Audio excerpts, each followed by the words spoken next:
যে নির্বাচন দু একটি রাজনৈতিক দল বলে যে এখানে নির্বাচনটি হতে হবে পিআর অর্থাৎ প্রপোর্শনাল রিপ্রেজেন্টেশনের ভিত্তিতে। বাংলাদেশের মানুষ এতদিন যাবৎ ভোটই দিতে পারে নাই।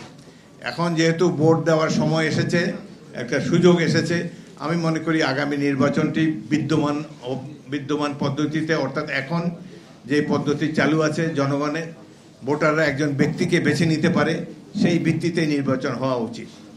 আমাদের দেশে গ্রামাঞ্চলে এবং বেশিরভাগ মানুষই অতটা সচেতন নয়, যেমন ইভিএমে ভোট দিতে গিয়েও অনেক বিড়ম্বনার সৃষ্টি হয়েছে। ইভিএমকে আমরা বাদ দিয়েছি গণ আন্দোলনের মাধ্যমে।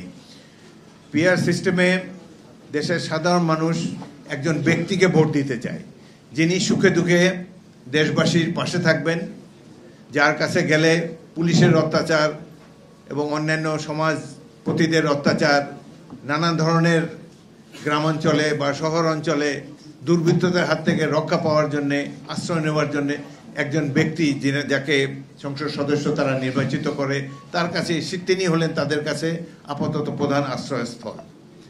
জনগণ এখনো এইভাবে সচেতন হয় নাই এবং রাজনৈতিক দলগুলো এতখানি পরিপক্কতার পরিচয় এত বছর দিতে পারে নাই যে কেবলমাত্র প্রতীকে ভোট দিলেই আমাদের সমস্যার সমাধান হবে। আমাদের জনগণ এইভাবে বছরের পর বছর প্রায় 100 বছর ধরে ভোট দিয়ে অভ্যস্ত একজন ব্যক্তিকে। সুতরাং এটি পরিবর্তনের জন্য আমরা কোনো যুক্তিযুক্ত বিএনপি আমরা কোনো যুক্তিযুক্ত কারণ দেখি না। কিছু কিছু রাজনৈতিক দল তারা ইতিমধ্যেই ধরে নিয়েছে যে নির্বাচনে তাদের জামানত বাজেয়াপ্ত হবে, তাদের পক্ষে নির্বাচিত হওয়া সম্ভব নয়। সুতরাং এই নির্বাচনকে বিলম্বিত করার জন্যেই তারা পিআর সিস্টেমের কথা বলে।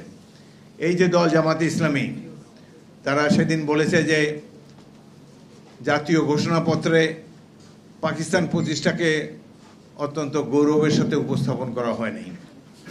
তারা ভেবেছে বাংলাদেশের মানুষের স্মরণশক্তি খুবই দুর্বল।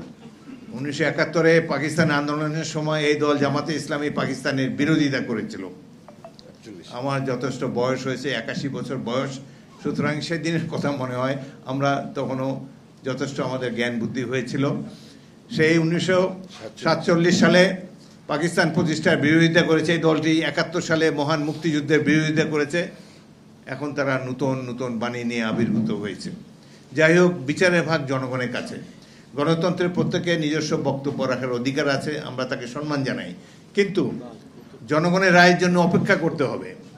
তারা তাদের ম্যানিফেস্টো দিয়ে নির্বাচনী ম্যানিফেস্টোতে তাদের যাবতীয় কর্মকাণ্ডের কথা প্রচার করতে পারে। জনগণ ভোটাররা যদি যোগ্য মনে করে তাদেরকে ভোট দিয়ে নির্বাচিত করুক, আমরা নিশ্চয়ই মেনে নেব। কিন্তু নানা ধরনের আজব আজব থিওরি দিয়ে নির্বাচনকে বিলম্বিত করা বা নির্বাচন যাতে না হোক সে ধরনের পরিবেশ সৃষ্টি করা মোটেই কাম্য নয়। আমরা আশা করব জনগণের রায়ের উপরে সবাই আস্থা রাখবে। জনগণ, গণতন্ত্রের তো মূল শক্তি হলো জনগণ। জনগণের প্রতি যদি আস্থা না থাকে এবং নির্বাচনের প্রতি যদি তাদের কোনো আস্থা না থাকে, তাহলে এদেশে কিভাবে তারা গণতন্ত্র প্রতিষ্ঠা করতে চায়? যাই হোক, অনেক ত্যাগ তিতিক্ষার পর আমরা দেশে একটি মুক্ত পরিবেশ পেয়েছি। কয়েকটি ভুয়া নির্বাচন এবং প্রহসনমূলক নির্বাচনের অভিজ্ঞতা আমাদের হয়েছে। বহু বছর ধরে আমাদের তরুণ সমাজ ভোটার হয়ে ভোট দিতে পারছে না। বিএনপি আন্দোলন করেছে নিজে ক্ষমতা যাওয়ার জন্য নয়, জনগণের ভোটাধিকার প্রতিষ্ঠা করার জন্যে, দেশে গণতন্ত্র প্রতিষ্ঠা করার জন্যে। আমাদের দলের নেতাকর্মীরা যেভাবে ত্যাগ স্বীকার করেছে, যেভাবে জীবন উৎসর্গ করেছে, যেভাবে নির্যাতিত হয়েছে, সাম্প্রতিককালের রাজনৈতিক ইতিহাসে এই ধরনের অত্যাচার নির্যাতন অন্য কোনো দলের প্রতি হয়নি।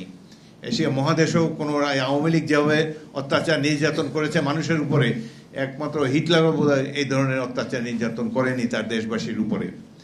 যাই হোক, আমি ধন্যবাদ জানাই বাংলাদেশের তরুণ সমাজকে, ছাত্র সমাজকে। এবং এবারে আন্দোলনে একটি